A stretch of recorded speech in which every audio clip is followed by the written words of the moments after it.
በስመ አብ ወወልድ ወመንፈስ ቅዱስ አሐዱ አምላክ አሜን። የተከበራችሁ የተወደዳችሁ የእግዚአብሔር ቤተሰቦች የእናታችን የቅድስተ ቅዱሳን የንጽሕተ ንጹሐን የድንግል ማርያም የቃል ኪዳን ልጆች እንደምን ሰነበታችሁ? እንደምን አደራችሁ? እንደምን አረፈዳችሁ? ልዑል እግዚአብሔር የአባቶቻችን አምላክ ፈጣሪያችን ስሙ ለዘላለሙ የተመሰገነ ይሁን። ቅድስተ ቅዱሳን ንጽሕተ ንጹሐን ድንግል ማርያም ረድኤቷን በረከቷን ታሳድርብን። ጥንተ ጠላታችንን ዲያብሎስን አምላካችን መድኃኒታችን ኢየሱስ ክርስቶስ በቅዱስ መስቀሉ ራሱን ቀጥቅጦ ከመካከላችን ያስወግድልን። አሜን። ቅዱሳንን እንወቅ።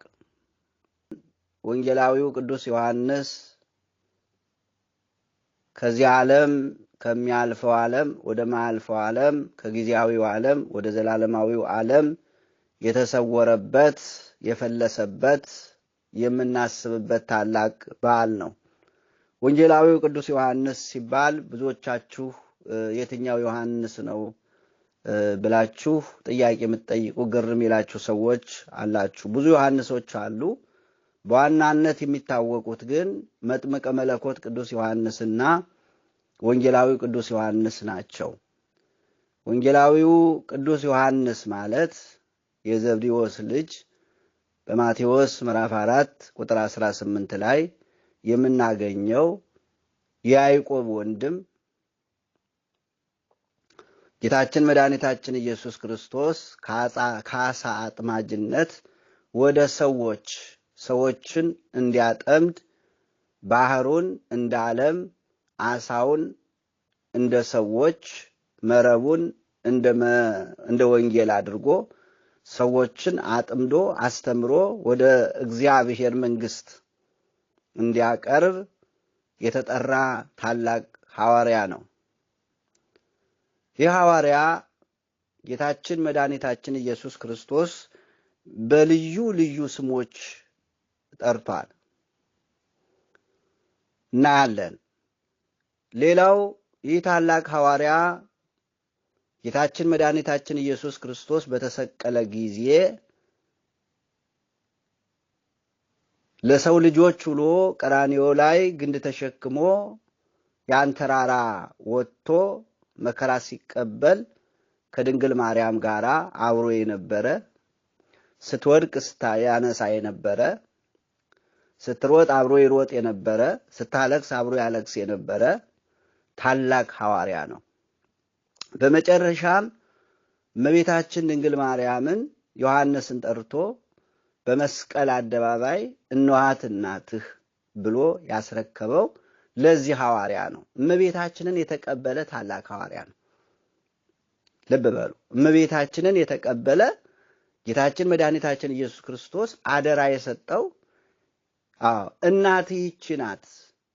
እናቱ ነበረች፣ የሥጋ እናቱ ነበረች። ነገር ግን የተስፋ እናቱ፣ የጸሎት እናቱ፣ መንፈሳዊት እናቱ፣ ኃይል የምትሆነው እናት እንደሆነች ጌታችን መድኃኒታችን ኢየሱስ ክርስቶስ በመስቀል አደባባይ እነኋት እናትህ እነሆ ልጅሽ ብሎ እሱን ለሷ እሷን ለሱ እኛን ለሷ እሷን ለኛ በዮሐንስ በኩል እኛ ተረክበናታል። እኛንም ደግሞ ለሷ አረካክቦናል ማለት ነው። ለዚህ ድል ለዚህ በረከት የበቃ ታላቅ ሐዋርያ ነው። ከዛስ ጌታችን መድኃኒታችን ኢየሱስ ክርስቶስ ካረገ በኋላ ቁጽሮ ገጽ ሆኖ ፊቱ የተቋጠረ መከራ መስቀሉን እያሰበ ግማደ መስቀሉን እያሰበ ለሰው ልጆች ብሎ ጌታችን መድኃኒታችን ኢየሱስ ክርስቶስ የተቀበለውን መከራ በዕለተ ዓርብ ሲደርስ የነበረውን መስቀሉ ስር ስለነበረ ግፈኞች የሰው ልጆች ፍጡራን ፍጡር ጨካኝ እንደሆነ ለፈጣሪው እንኳን የማይራራ ጨካኝ መሆኑን የሚያደርሱ የነበረውን ግፍ እያየ መከራ መስቀሉን እያሰበ ቁጹረ ገጽ ሆኖ 70 ዓመት አልቅሷል ይላል። ይህ ታላቅ ሐዋርያ ነው። ወንጌላዊ ዮሐንስ ማለት ይሄ ነው። መልእክታት 3 መልእክታትን የጻፈ ወንጌሉን የጻፈ ራእዩን የጻፈ ይህ ታላቅ ሐዋርያ ነው። ድንግል ማርያምን የተቀበለ በተለያዩ በተቆላመጡ ስሞች የተጠራ 70 ዓመት ጌታችን ካረገ በኋላ ቁጹረ ገጽ ሆኖ እያለቀሰ የኖረ ታላቅ ሐዋርያ ነው። በረከቱ ይደርብን። ስለዚህ ዛሬ ገድሉን እናያለን፣ በኋላ ደግሞ እንማማራለን። እግዚአብሔር ከሁላችን ጋር ይሁን። በያለንበት ምስጢሩን ጥበቡን ይግለጽልን እግዚአብሔር። ቅዱስ ዮሐንስ ወንጌላዊ ወንጌልን ለመስበክ ዕጣ የደረሰው እስያ ስለነበር ደቀ መዝሙሩን አብሮኮሮስን አስከትሎ ሄደ። ይህችውም ኤፌሶን በጥንቱ በታናሽ እስያ በዛሬው የቱርክ ግዛት ውስጥ ከተማ ናት። ዛሬ ያዞሎክ ተብላ የጥንት ታሪኳ ጠፍቷል። አስቀድሞ ቅዱስ ጳውሎስ ወንጌልን ሰብኮባታል። ደቀ መዝሙሩን ቅዱስ ጢሞቴዎስንም በከተማዋ ላይ ኤጲስቆጶስ አድርጎ ሹሞበት ነበር። እርሱም በግፍ እስከተገደለበት ጊዜ ድረስ ቅዱስ ዮሐንስን የረዳው በከተማዋ ብዙ አገልግሏል። በኋላም ግን በግፍ ገለውታል።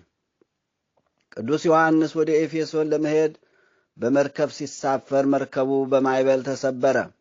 ደቀ መዝሙሩን አብሮኮሮስን ማዕበሉ ወደ አንዲት ደሴት አደረሰው። ቅዱስ ዮሐንስ ግን በመርከቡ ስባሪ ተንጠልጥሎ በባህሩ ማዕበል መካከል 40 ቀን እና 40 ሌሊት ከኖረ በኋላ ማዕበሉ ደፍቶ አብሮኮሮስ ካለበት ደሴት አደረሰውና ተያይዘው ኤፌሶን ከተማ ገቡ። የከተማይቱም ሰዎች እጅግ ክፉዎች ስለነበሩ መጀመሪያ ላይ ቅዱስ ወንጌልን መስበክ አልቻሉም ነበር። እነርሱም እጅግ ክፉዎች መሆናቸውን ስላወቀ ቅዱስ ዮሐንስ ገና ዕጣው ሲደርሰው በሐዘን አልቅሶ ነበር። አሁንም ከተማው በገቡ ጊዜ ቅዱስ ዮሐንስ ምክንያት በመፍጠር ሮምና ለምትባል ሴት የውሽባ ቤቷ እሳት አንዳጅ ሆኖ አብሮኮሮስም ዕቃ አጣቢ ሆነው ተቀጠሩ። የቀጠረቻቸው ሴትም እጅግ ታሰቃያቸው ጀመር። ባሮቿ እንደሆኑ እነሱም አገልጋይ እንደሆኑ ፈርመው በጣታቸው ፈርመው እኛ የሮምና ባሪያዎች ነን ብለው ፈርመውላታል። ስለዚህ ትደበድባቸውም ነበር። እነርሱም በታላቅ ጉስቁልና ውስጥ እየኖሩ እያለ በአንዲት ዕለት የአገረ ገዡ ልጅ ለመታጠብ ወደ ውሽባው ቤት ገባ። በውሽባ ቤቱም የሰይጣን ኃይል ስለነበረበት የመኮንኑን ልጅ አንቆ ገደለው። የአገሪቱም ሰዎች ሁሉ ለሞተው የመኮንን ልጅ ሊያለቅሱ ሲሰበሰቡ ቅዱስ ዮሐንስም አብሮ ቆሞ ሲመለከት ሮምና መጥታ በጌታዬ ልጅ ሞት ልትደሰት መጣን እያለች ረገመችው። እርሱም አይዞሽ አትዘኝ አላትና ወደ ሞተው ልጅ ቀርቦ በመስቀል ምልክት ካማተበበት በኋላ በፊቱ እፍ አለበት። የሞተውም ልጅ ድኖ ተነሳ። የአገሪቱም ሰዎች እጅግ ደነገጡ። ሮምናም ደንግጣ እግዚአብሔር የሚሉት አምላክ አንተ ነህን ብላ ጠየቀችው። ቅዱስ ዮሐንስም በፍጹም እኔ አምላክ አይደለሁም፣ እኔ የእርሱ አገልጋዩና ሐዋርያው ነኝ እንጂ አላት። ሮምናም ስለበደለቻቸው በደል ሁሉ መሪር እንባን እያለቀሰች ይቅር እንዲሏት ለመነቻቸው። እነርሱም አረጋጓት። ከሕዝቡም ውስጥ ብዙዎቹ በጌታችን አመኑ። ቅዱስ ዮሐንስም ሌሎች ብዙ ድንቅ ታምራትን እያደረገ ወንጌልን እየሰበከ ከጣዖት አገልጋዮች በቀር ሁሉንም አሳምኖ አጠመቃቸው። አገልጋዮችን ኤጲስቆጶሳትን፣ ቀሳውስትንና ዲያቆናትን ከሾመላቸው በኋላ ወደ ሌሎች አቅራቢያ ሀገሮች ሄደ። በመጨረሻም በከሃዲውና በጨካኙ በድምጥያኖስ ዘመን በጣዖት አምላኪዎች ተከሶ ለፍርድ ቀረበ። በፈላ ውሃ ካሰቃዩት በኋላ በፍጥሞ ደሴት አጋዙት። በዚያም ሳለ ራዩን ተመልክቶ ጻፈው። ድምጥያኖስም ከተገደለ በኋላ ከግዞቱ ተመልሶ ሦስቱን መልእክታቱንና ቅዱስ ወንጌሉን ጽፏል። ጌታችንም አስቀድሞ ሞትን እንደማይቀምስ ለዮሐንስ ቃል ገብቶለት ነበር። ጥር 4 እንደ ኤልያስና ሄኖክ ሞትን እንዳያይ ወደ ብሔረ ሕያዋን ወስደውታል። ጌታችን ለዮሐንስ ያልነገረው እርሱም ያላስተማረው ምስጢር የለም።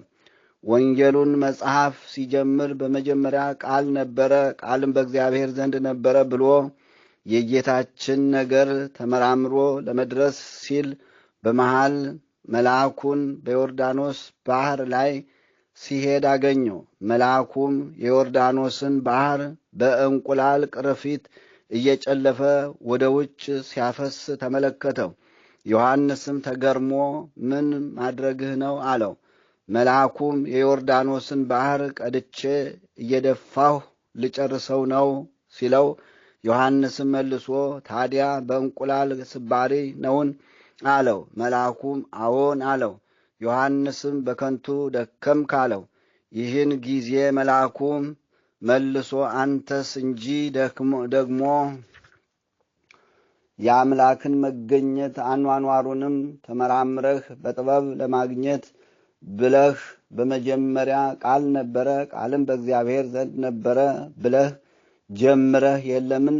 አንተ ጌታን ተመራምረህ ካገኘህና ከደረስክበት እኔም የዮርዳኖስን ወንዝ በዚህ እንቁላል ቅርፊት ቀድቼ ጨርሰዋለሁ አለው። ዮሐንስም ይህን ጊዜ ደንግጦ ዝቅ ብሎ ስሙ ዮሐንስ የሚባል አንድ ሰው ነበረ ብሎ ሐሳቡን ለወጠና ሌላ ታሪክ ቀጠለ። ቅዱስ ዮሐንስ ጌታችንን እስከ እግረ መስቀሉ ድረስ በመከተሉ ክርስቲያኖችን ሁሉ ወክሎ እመቤታችንን በአደራ የተቀበለ እርሱም ለእመቤታችን በአደራ የተሰጠ ሲሆን እመቤታችንን ከወሰዳት በኋላ ለ16 ዓመት እየተንከባከበ ጠብቋታል። እናቱም በሕፃንነቱ ስለሞተች እመቤታችን እናት እየተንከባከበች ያሳደገችው። ቅዱስ ዮሐንስ በመልኩም ከጌታችን ጋር ይመሳሰል ነበር። ቅዱስ ዮሐንስ ስዕል የመሳል ተሰጥኦም ነበረው። ጌታችን በተሰቀለበት ዘመን የነበረው ጢባሪዎስ ቄሳር ልጁ በሽተኛ ነበር። የጌታችንን የማዳን ሥራ የሰማ እነ ጲላጦስም ስለ ጌታችን የሚጽፉለትን ይሰማ ስለነበር ልጁን ከጌታችን መቃብር ላይ እንዲያኖሩለት ላከው። ልጁም ፈጥኖ ተፈወሰለት፣ ከሙታን ተነሳለት። ጢባሪዎስ ቄሳርም በልጁ መዳን ምክንያት የጌታችንን ውለታ ማስቀመጥ ፈልጎ የጌታችንን ስዕሉን የሚስልለትን ሲያጠያይቅ ዮሐንስን አገናኙት። ቅዱስ ዮሐንስም ጌታችንን ልክ በዕለተ ዓርብ እንደተሰቀለ አድርጎ በመሳል ለጢባሪዎስ ቄሳር ሰጠው።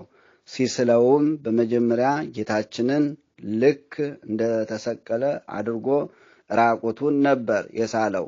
ዮሐንስ የሳለው የጌታችን ስዕልም አፍ አውጥቶ በመጀመሪያ አይሁድ በኢየሩሳሌም ራቁቴን ሰቀሉኝ፣ አሁንም ደግሞ አንተ ድጋሚ በሮም ራቁቴን ትሰቅለኝን ብሎ ተናገረው። ዮሐንስም እጅግ ደንግጦ እንዴት አድርጌ ልሳልህ ብሎ የሳለውን ስዕል ቢጠይቀው ስዕሉም ከለሜዳ አልብሰህ ሳለኝ አለው። ዮሐንስም እንዳለው ከለሜዳ አልብሶ ከሳለው በኋላ ስዕሉን ትኩር ብሎ ተመልክቶ ቢስመው ከንፈሩ 1 ቀን ተኩል ያህል ተጣብቆ ቆይቷል።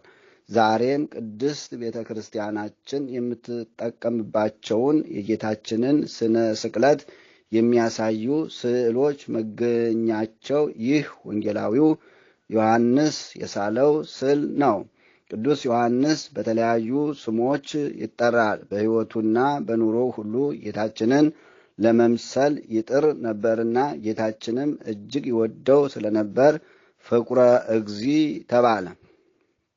ፍቁረ እግዚእ ተባለ። የታላቁ ያዕቆብ ታናሽ ወንድም ስለሆነና አባቱም ዘብዴዎስ ስለሚባል ዮሐንስ ወልደ ዘብዴዎስ ተባለ።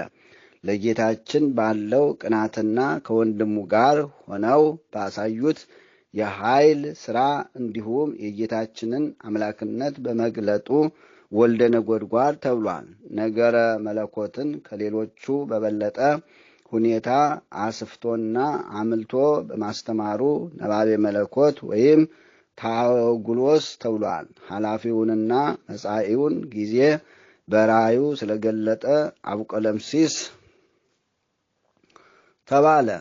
ይህም በግሪከኛ ባለ ራእይ ማለት ነው። የጌታችንን መከራ መስቀሉን እያስታወሰ 70 ዘመን ሙሉ እያለቀሰ ስለኖረና ፊቱ በሐዘን ስለተቋጠረ ቁጽረ ገጽ ተብሏል። ጸሎቱና በረከቱ በሁላችን ይደርብን፣ አሜን።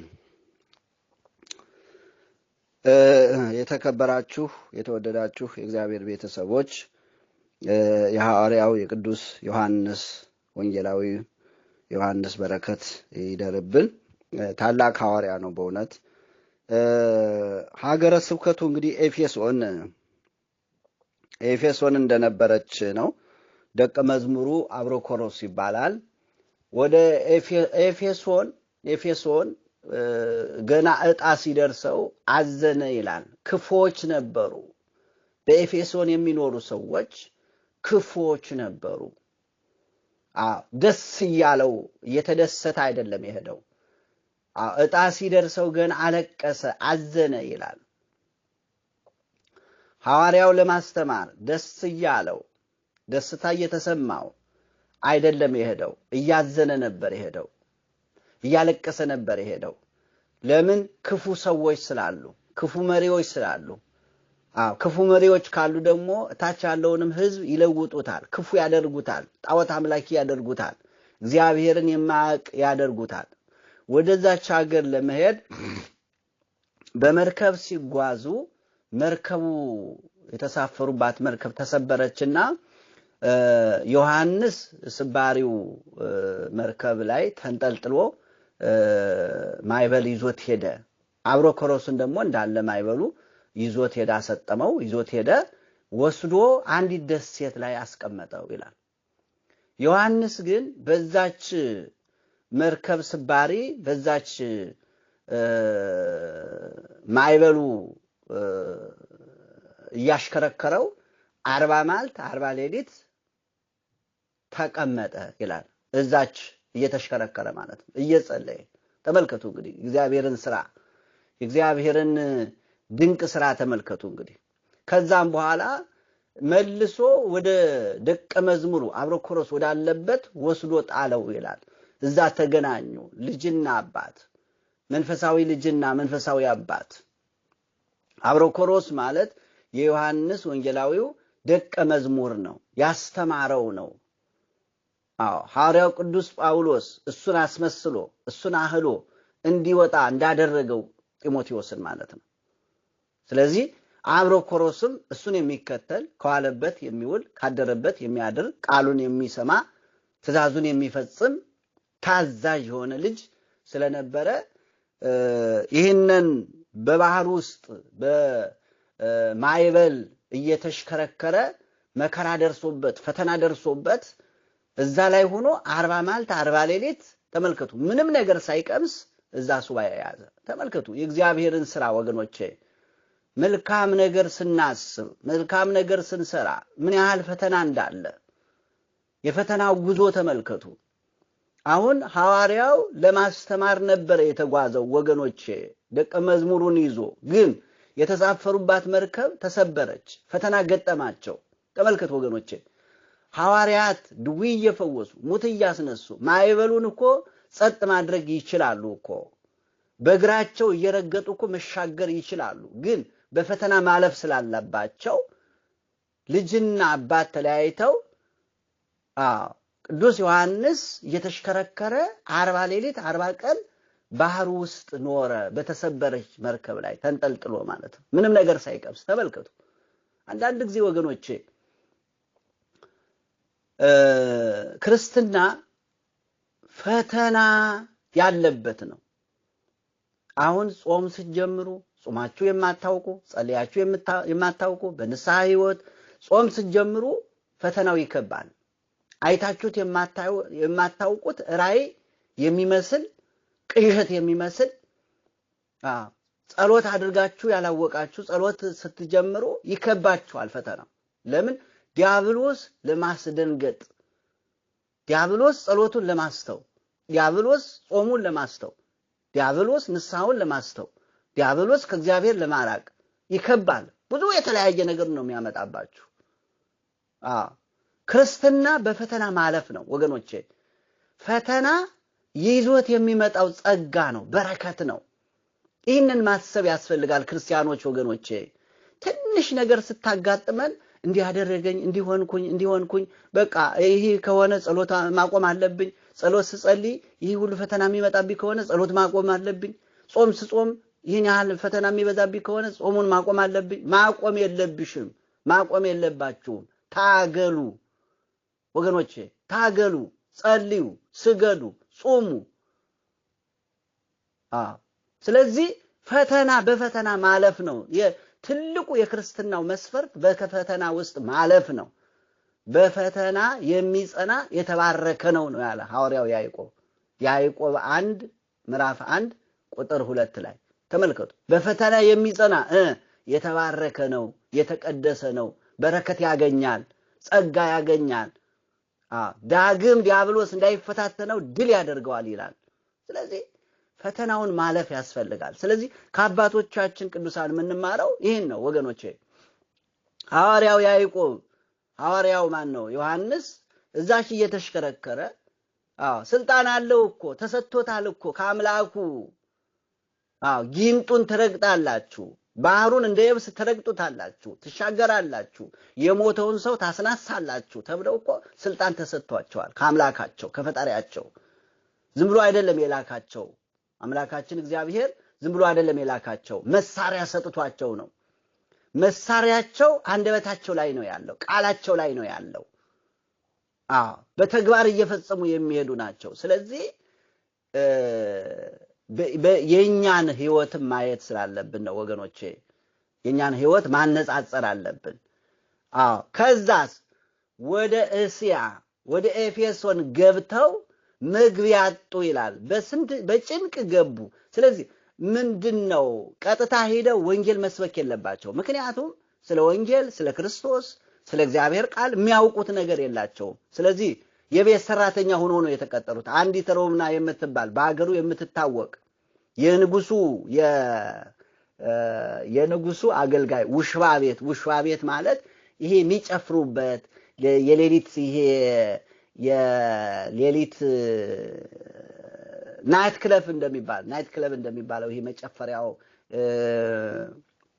መዳሪያው የሚያደርጉበት ነውና ጣዖትም የሚመለክበት ነው በውስጡ ደግሞ ጣዖት አለ አጋንንት ያደረበት ነው እዛ እግዚአብሔር እንግዲህ ወደዛ ሄደው እንዲቀጠሩ ጠየቁ እሷ ቀጠረቻቸው ስትቀጥራቸው ግን ወገኖቼ የሮምና አገልጋይ ባሪያዎች ነን ብላችሁ ፈርሙልኝ ብላ አስፈርማ ነው የተቀበለቻቸው ታስታውሳላችሁ ዲያብሎስ አዳምና ሔዋንን አስፈርሟቸው ነበር አዳም ገብሩ ለዲያብሎስ ሔዋን አመቱ ለዲያብሎስ ባርነት ማለት ነው ባርነት ማለት ይሄ ነው ፈርመህ ምንም ነገር በምንም ታምር በምንም ስለመብት ስለንትን ምትሟገትበት እንትን የለም ማለት ነው ዲያብሎስ ምንድነው ያደረገው አዳም ገብሩ ይህን መከራ እንዳቀልላችሁ አለ። መከራ ስቃይ ያበዛባቸው ይላል።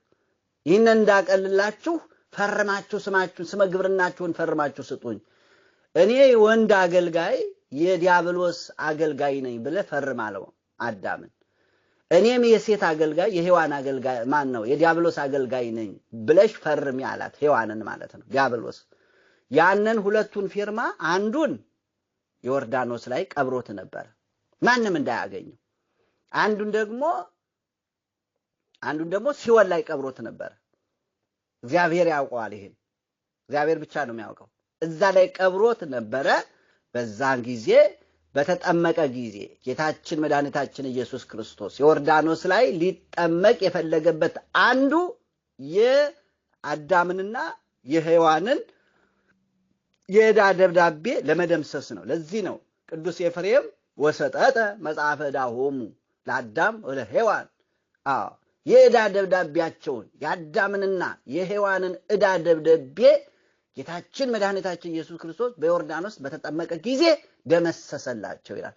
በደል ኃጢአታችንን ይደምስስልን ወገኖች።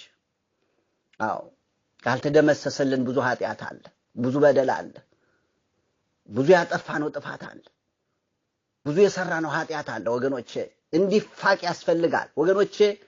ንስሐ ገብታችሁ በእጃችን ደም ጨብጠናል ወገኖቼ። ዝሙት ፈጽማችኋል፣ ልጅ አስወርዳችኋል፣ በውስጣችሁ በማህፀናችሁ ደም ሆኖ ፈሷል። ስሜታችንን ባለመቆጣጠር ዝሙት ፈጽመናል። ከዛስ የሥላሴ ስራ የእጁ ስራ የሆኑ ሕፃናትን ገለናል ወገኖቼ። ስለዚህ ያንን ፋይል ዛሬ ንስሐ ገብተን ያንን ፋይል መዝጋት አለብን። ካልተዘጋ ክሱ ካልተዘጋ ነገ ይከሱናል ወገኖቼ። እንደዚህ ነው የሚለው ቅዱስ አትናቴዎስ እኮ ይከሷቸዋል። በእናት ማህፀን ደም ሆኖ የፈሰሱ ሰዎች ዛሬ ወገኖቼ ራሳቸውን ባለመቆጣጠር ስሜታቸውን ባለመቆጣጠር ዝሙት ይፈጽማሉ። በዝሙት ከወደቁ በኋላስ ልጅ ይጸነሳል። ያንን ደግሞ በምን አሳድጋለሁ? ሁኔታዎች አልተመቻቹልኝም፣ አልተሳካልኝም። ወይ ተማሪ ልትሆን ትችላለች፣ ወይ ተማሪዎች ሊሆኑ ይችላሉ፣ ወይም በስደት ሀገር ወይም በተለያየ ምክንያት። ስለዚህ በምን አሳድገዋለሁ? ያንን ወደ ነፍስ ማጥፋት ይከዳል ወገኖቼ።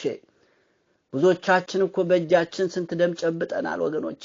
ያን ክስ መነሳት አለበት። ያ ፋይል መዛጋት አለበት። ያ ፋይል ካልተዘጋ ቅዱስ አትናቴዎስ እንደዚህ ይላል ወገኖቼ፣ ንጉስ እንሁን፣ ንግስት እንሁን፣ ጳጳስ እንሁን፣ አባወራ እንሁን፣ ዶክተር እንሁን፣ ፕሮፌሰር እንሁን ሳናቅ ዕድላችንን እንዲህ አድርገው አስቀሩ ብለው ወላጆቻቸውን ይከሳሉ ይላል። እናት ትከሰሳለች፣ አባት ይከሰሳል። በእናት ማህፀን ደም ሆኖ የፈሰሰው ወገኖቼ ይከሳል።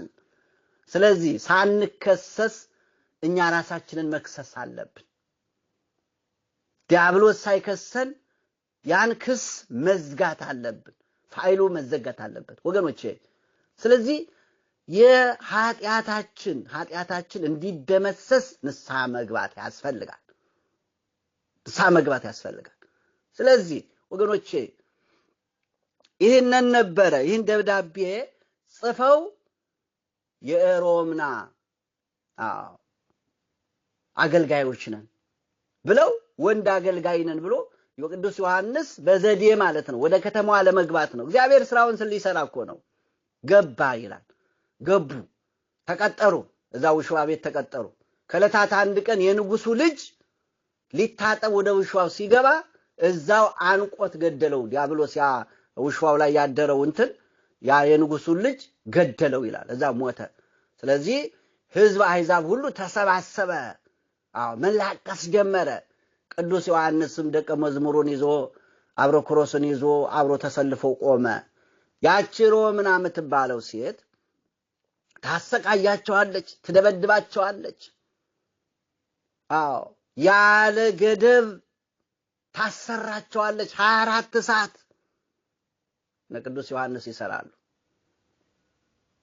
ይጸልያሉ እግዚአብሔር ስራውን እንዲገልጥ። ስለዚህ ስታሰቃያቸው ያለ ምግብ ስታሰቃያቸው ይህ ሰው የንጉሱ ልጅ ሞተ። ልቅሶ ቁማ ሲያለቅሱ ህዝቡ ሁሉ ተሰብስቦ ሲያለቅስ እናት አባት ሲያለቅሱ ሮምና የምትባለው አሰሪያቸው ዛሬ ልቅሶ ቤት የመጣችሁት ደግሞ የኔን ስላቅና የኔን ሐዘን ልትመለከቱ ነው? የንጉሱን ምን ልታረጉ ነው የመጣችሁ ብላ አፈጠጠችባቸው ይላል ቅዱስ ዮሐንስ። ታዲያ ወገኖች አይዞሽ አላት። አይዞሽ ወገኖቼ ሁልጊዜ ተመልከቱ። የእግዚአብሔርን ቃል ስንሰማ ወገኖቼ አይዟችሁ ነው የሚለን። የደከምነው እንበረታለን የእግዚአብሔርን ቃል ስንሰማ። አይዟችሁ አትፍሩ። ለእረኞቹ ሲነገር ባለፈው ስንነጋገር የሰነበት ነው። እረኞቹ ምንድነው ያለ የእግዚአብሔር መልአክ? አትፍሩ።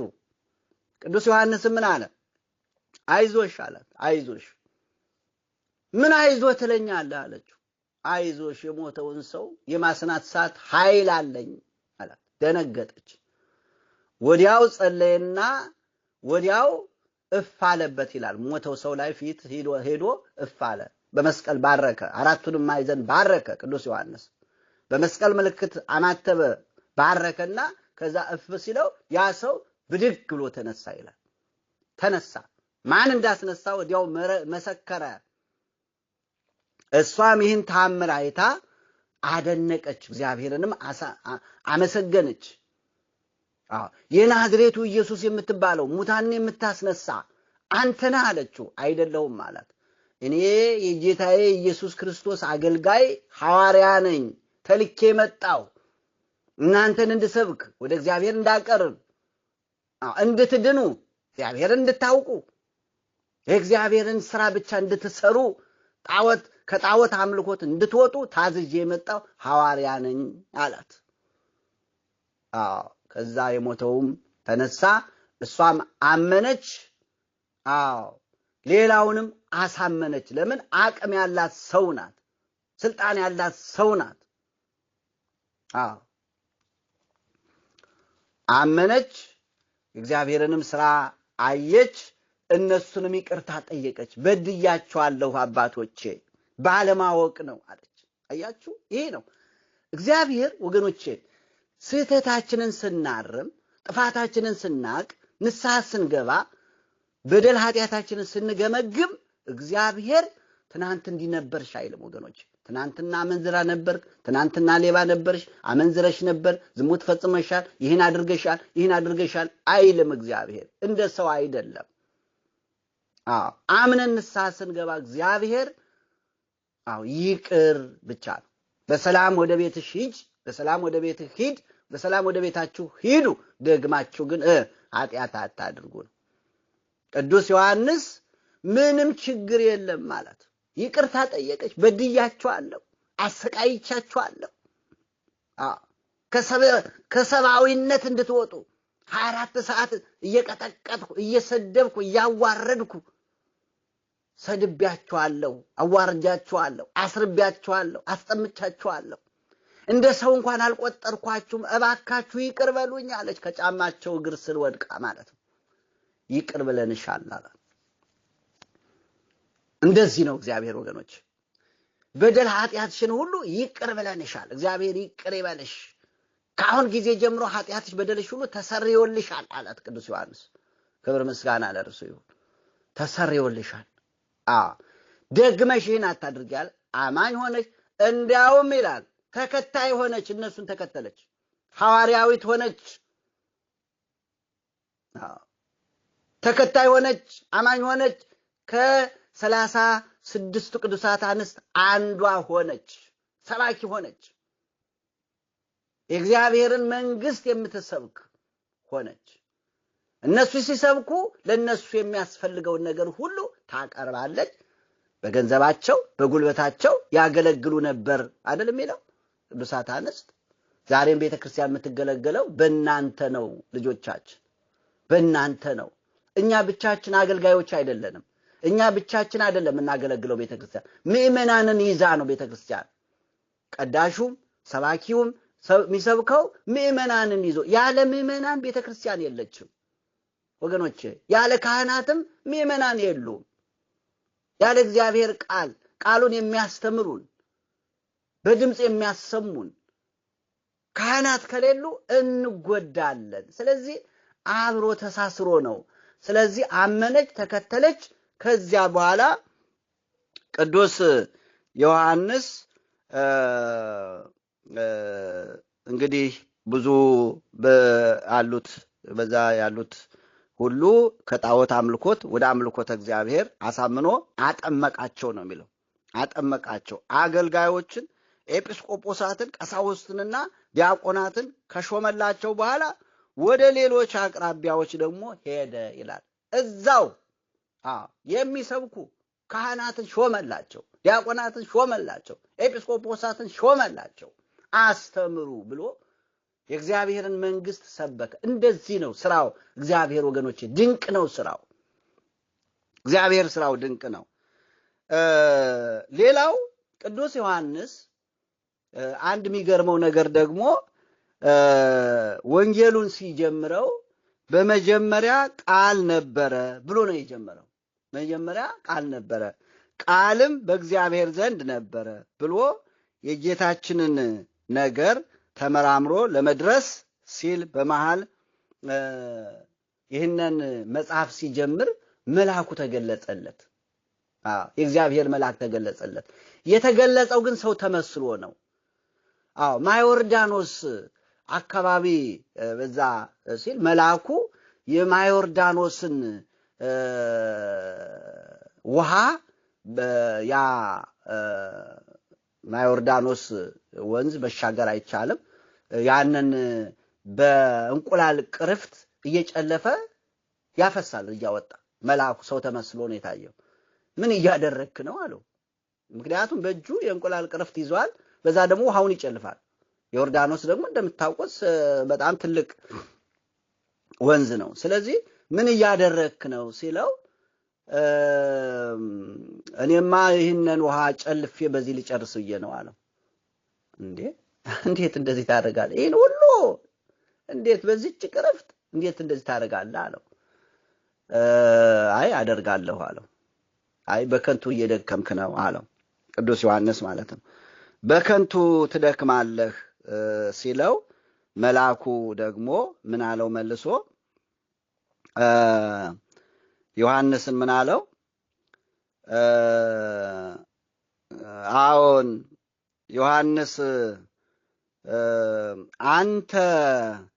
አንተስ አለው፣ አንተም እንጂ ደግሞ የአምላክን መገኘት አኗኗሩንም ተመራምረህ በጥበብ ለማግኘት ብለህ በመጀመሪያ ቃል ነበረ፣ ቃልም በእግዚአብሔር ዘንድ ነበረ ብለህ ጀምረህ የለምን?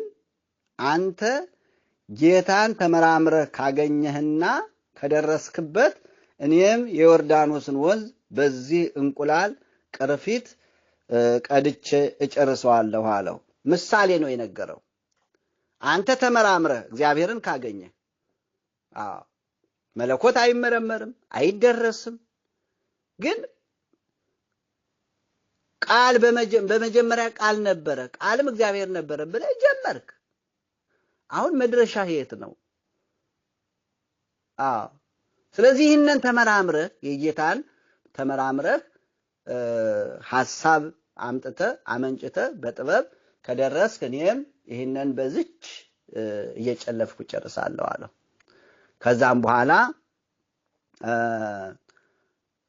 ቅዱስ ዮሐንስ ሐሳቡን ቀየረ ማለት ነው። ይህንን ጊዜ እንግዲህ ደንግጦ ዝቅ ብሎ ስሙ ዮሐንስ የሚባል አንድ ሰው ነበረ ብሎ ሐሳቡን ቀይሮ ወንጌሉን ጀመረ ማለት ነው። ስሙ ዮሐንስ የሚባል ሰው አንድ ሰው ነበረ ብሎ ጀመረ። ምክንያቱም እግዚአብሔር አይመረመርም ወገኖቼ፣ አይመረመርም። ረቂቅ ነው ስራው፣ ረቂቅ ነው ወገኖቼ፣ ስራው ረቂቅ ነው፣ እጹብ ድንቅ ነው። እኛ ራሳችን ተመራምረን እንደርሳለን እንዴ? የተፈጠርነው ፍጡራን እንኳን አንድ ሰው ራሱን በምንድን ነው ተመራምሮ የሚደርሰው? ከባድ ነው ወገኖቼ። እንኳን እግዚአብሔር ሰማይና ምድር ሰማይን ያለ ምሰሶ ያቆመ ምድርን ያለ ካስማ የዘረጋ ባህሩን የብሱን ፍጥረታቱን ሁሉ ፈጥሮ የሚመግብ ረቂቅ የሆነ ዓለምን በሰከንድ እንኳን በመሃል እጁ ይዞ የሚኖር እግዚአብሔር ረቂቅ ነው ወገኖቼ። አምላካችን ረቂቅ ነው። ይሄ ነው አንዱ። ሌላኛው የሚገርመው ጌታችን መድኃኒታችን ኢየሱስ ክርስቶስ በተሰቀለ ጊዜ ከእግረ መስቀሉ የተገኘ ሰው ነው። እናቱ ድንግል ማርያምንም የተረከበ ሰው ነው። የተረከበ ሰው ነው። እናት እንድትሆነው፣ አጽናኝ እንድትሆነው፣ ረዳት እንድትሆነው፣ ተስፋ እንድትሆነው፣ መንግስተ ሰማያት መርታ የምታገባ እናቱን ተመልከቱ። እናቱን ኢየሱስ ክርስቶስ እናቱን በመጀመሪያ ጊዜ አደራ ብሎ እንካ እናትህ ትሁንህ ስለኔ ብሎ የሰጠው ለቅዱስ ዮሐንስ ወንጌላዊ እድለኛ ሰው ነው ወገኖቼ። ታላቅ ሐዋርያ ነው። ድንግል ማርያምን የተቀበለ በሱ በኩል ሁላችንም የተቀበልናት እናታችን ብትሆንም ግን ዓለምን ወክሎ ሕዝብን ወክሎ ምዕመናንን ወክሎ ቤተክርስቲያንን ወክሎ የተቀበለ ቀራንዮ አደባባይ ቅዱስ ዮሐንስ ነው። ድንግል ማርያምም እናት እንድትሆነው እሱም ልጅ እንዲሆናት እነሆ ልጅሽ እነኋት እናት በመስቀል አደባባይ የተቀበለ ሰው ነው። ተቀብሎስ ወደ ቤቱ ወሰዳት ነው የሚለው። በመጀመሪያ ወደ ልቦናው ወደ አይምሮ ወደ ራሱ አስገባት። ድንግል ማርያም በሕይወቱ ውስጥ እንድትኖረው እናት እንድትሆነው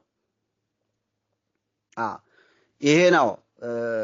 እናታችን ድንግል ማርያም የሁላችን እናት፣ የሁላችን ተስፋ፣ የሁላችን ምርኩዝ፣ የሁላችን እናት ድንግል ማርያም በሱ በኩል ያገኘናት የመስቀል ሽልማታችን ድንግል ማርያም ቀራንዮ ላይ የተሸለምናት እናታችሁ ተብለን በዮሐንስ በኩል የተቀበልናት፣ በዮሐንስ በኩል ደግሞ የተሰጠን እኛ ልጆቿ ተብለን የተሰጠን መሆናችንን የሚገልጽ ነው። በዚህ ታላቅ ሐዋርያ ነው። ሌላው ጌታችን መድኃኒታችን ኢየሱስ ክርስቶስ የተሰቀለበትን ስዕል በመጀመሪያ ጊዜ የሳለ ስነ ስቅለቱን መጀመሪያ ጊዜ የሳለ ይህ ነው። ጤባሪዎስ የሚባል አንድ ንጉስ፣ የሮም ንጉስ እንደነበረ፣ ነገር ግን ልጁ ታመመ፣ ታሞም አልቀረ፣ ሞተ። ወስዳችሁ ጌታችን በተቀበረበት መቃብር ወስዳችሁ አስቀምጡልኝ አለ። እዛ ወስዳችሁ አስቀምጡልኝ። መቃብሩ ልጄን ያስነሳልኛል አለ። እመቤታችንም እንዲያውም በዛን ጊዜ እመቤታችን ነበረች፣ እዛ እየጸለየች ነበር ይላል። እመቤታችን ሌላ ታሪክ ላይ እንዲያውም እመቤታችንን ወስዳችሁ የሞተውን ልጄን ወስዳችሁ ለሷ ስጡልኝ ታስነሳው። እመቤታችን ወስደው ሰጡ። ወደ መቃብሩ ወስዳችሁ ጌታችን መቃብር ላይ አስቀምጡ አለች። እመቤታችን ጸለየች፣ ተነሳ ልጁ። በሳጥን ተገንዞ ታስሮ በሰዎች ሸክም ተገንዞ ታስሮ በሳጥን የሄደው በእግሩ ተመለሰ። ንጉሱ ደስ አለው። ከደስታው የተነሳ እመቤታችንን እንዲያውም ታምረ ማርያም ላይ ያለው ታሪክ እመቤታችንን እኔ እንደ ባሪያ ሁኜ ሚስቴ እንደ ገረድ ሁና እንድንገዛላት የዛን ታሪክ የሚቀይር ሙቶ የተነሳበት መቃብር ሙት የሚያስነሳ የሱን እናት አምጡልኝ ብሎ ወታደር አዘዘ ይላል። በዛን ጊዜ ጌታችን መድኃኒታችን ኢየሱስ ክርስቶስ የእመቤታችንን ክብረ ስጋዋን ሳይሆን ክብረ ነፍሷን ስለሆነ የሚፈልገው በዛን ጊዜ መላእክት ነጥቀው አሳረጓት ይላል። አላገኛትም። ሄዱ፣ አላገኙም። ቅዱስ ዮሐንስን ምን አለ ጌታችን መድኃኒታችን ኢየሱስ ክርስቶስ? ጤባሪዎስን ሂደህ አስተምረው። ታላቅ ሃይማኖት ያለው ሰው ነው፣ አስተምረው። እናቴ ስጋዊ በስጋዋ እንድትከብር አይደለም የመረጥኳት፣ የንጉሱ እናት ናት። ሰማይ ዳግሚት የተባለች ናት። ሁለተኛ ሰማይ የሆነች ናት። በሷ ዘንድ ምንም ነገር አያስፈልጋትም። ስለዚህ እሱ አገልጋይ ሆኖ ሚስቱም አገልጋይ ሆነው በቤተ መንግስት እንድትኖር እንድትቀመጥ ፈልጓል ንጉሱ። ስለዚህ ወስደህ ሂድና አስተምረው ብሎታል ይላል። ሌላ ታሪክ ላይ ነው፣ አሁን ቅድም ያነበብነው ሳይሆን ሌላ ታሪክ ላይ እንደዚህ ይላል። ስለዚህ ያም ይሁን ቅዱስ ዮሐንስ ሄዶ ንጉሱን አሳመነው፣ አስተማረው። ይህ ሲሆን አለው እመቤታችንን ቤተ መንግስት ወስዶ እሱ እየሰገደ እሱ እንደ ባሪያ ሆኖ እሷ ሚስቱ ደግሞ እንደ አገልጋይ ሆነው እስከ ዕለተ ሞታችን ድረስ እናገለግላታለን ነበረ። ያልተሳካም። ስለዚህ ይህ ሲሆን እሺ አለው እና ጌታ የተሰቀለበትን ጌታ ሲሰቀል ነበር ካለው አዎ ነበርኩ አለው። ታዲያ እንዴት ነበረ? አይሁድ ሲደበድቡት መከራ ሲያደርሱት ያ ሁሉ የደረሰበትን እስቲ በስዕል መልክ ስለስጠኝ አለው። እያየሁ እኔም መከራ ሞቱን እያሰብኩ እንድኖር ስለስጠኝ አለው። እሺ አለው። ቅዱስ ዮሐንስ ጌታችን መድኃኒታችን ኢየሱስ ክርስቶስ የተሰቀለበትን ስዕሉን ሙሉ በሙሉ ስዕሎ ሰጠው። ዛሬ የምናየውን ማለት ነው። ራቁቱን ነበር የሳለው። ስዕሎ ሲጨርስ ቀድሞ አይሁድ ራቁቴን ነበር የሰቀሉኝ። ቅዱስ ዮሐንስ ራቁቴን ትስለኛለህ አለው። ስዕሉ ማለት ነው። እሱ ራሱ የሳለው ስዕል ራቁቴን ትስለኛለህ አለው። ምን አድርጌ ልሳለህ ጌታ ወይ እዘዘኝ፣ ምን አድርጌ ልሳለህ አለው። ከለሜዳ አድርገህ ሳለው አለው። ከዚህ ከወገቡ ላይ ከለሜዳ አድርጎ መሳል የተጀመረው በቅዱስ ዮሐንስ ነው፣ ጌታ ስለተናገረ። ከዛም በኋላ ከለሜዳ አድርጎ ሳለው ማለት ነው።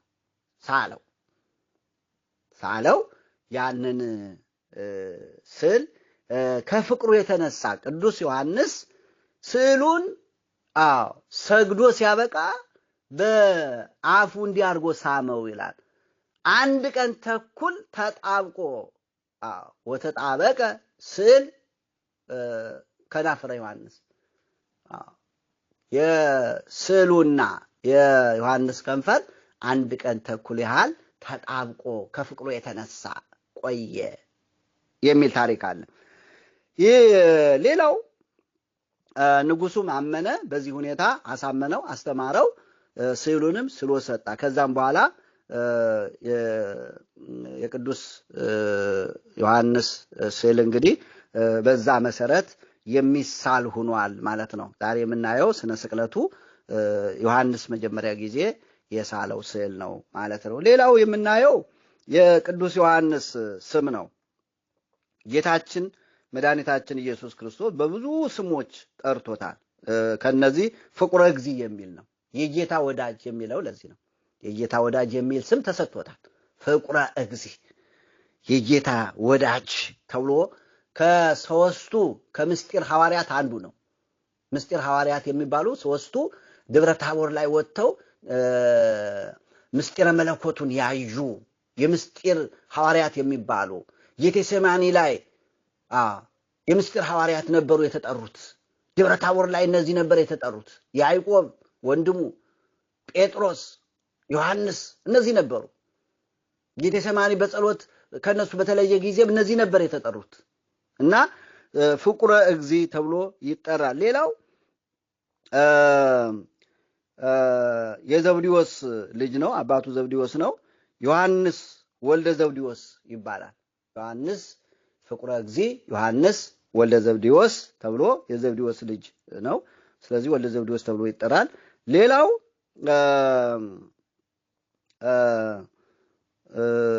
ወልደ ነጎድጓድ፣ ዮሐንስ ወልደ ነጎድጓድ ይባላል።